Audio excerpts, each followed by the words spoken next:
I posted this tote bag a few days ago that I made, and I got a lot of questions on how I make these elastic pockets, so let me show you how to make them. For this boxy tote, you will need 3 different fabrics, your main lining, and also an accent fabric for your pockets, and some batting. Or you could use fusible foam or fleece.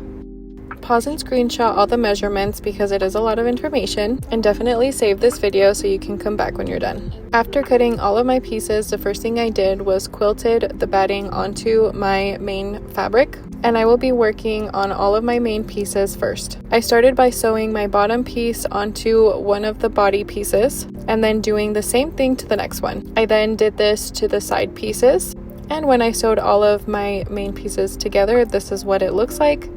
Now this part I feel like is just easier to be seen than trying to explain what I'm doing. So I left a few clips in here in real time so you can see what I had to do, but pretty much you're going to clip all of your sides and then sew them together.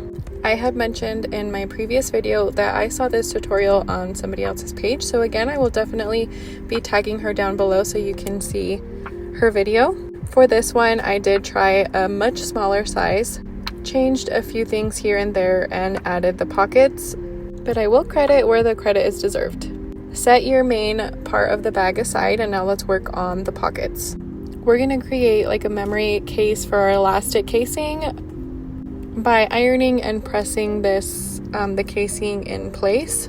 It makes it so much easier once we're ready to sew this together.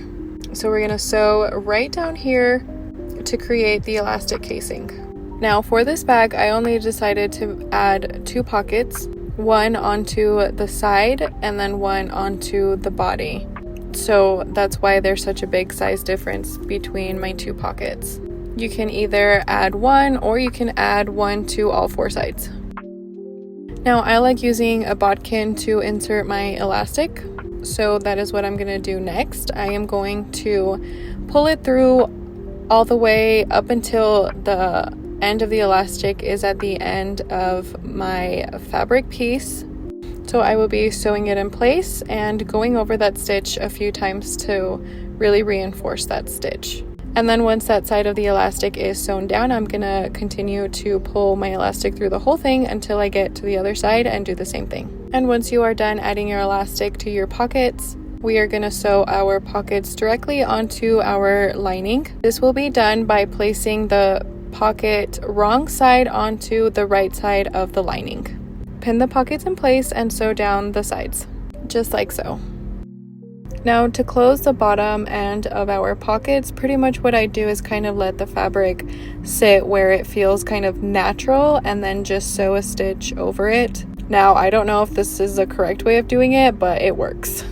Now this is optional, but for my pocket that's on the body part, since it's really long, I want to have this have like 2 sections, and by doing that I pretty much just found the middle, made a notch so I know exactly where the center is, and then just did a straight stitch, and this creates 2 little pockets instead of 1. Once you have added all your pockets, whether you chose to add 1 or all 4, you are going to repeat the same steps as we did for our main pieces. You're going to do the same to your lining.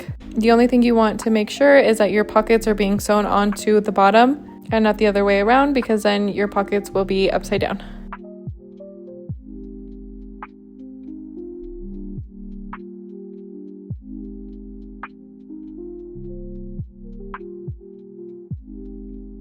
And once you finish with that, your lining pieces will look the same as your main pieces. Set that aside, and now let's work on the straps.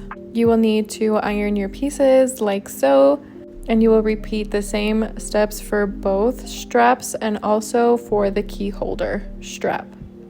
I sew my straps along both long sides and also another stitch in the middle.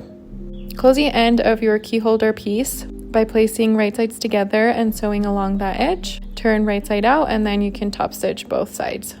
You can decide wherever you want to put this, just sew it on to the lining piece. Back to my main pieces, we're going to add the straps before we add everything together.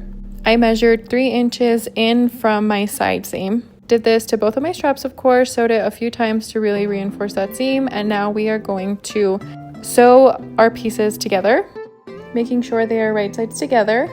Pin all along the top side, starting at the seam so they can be aligned.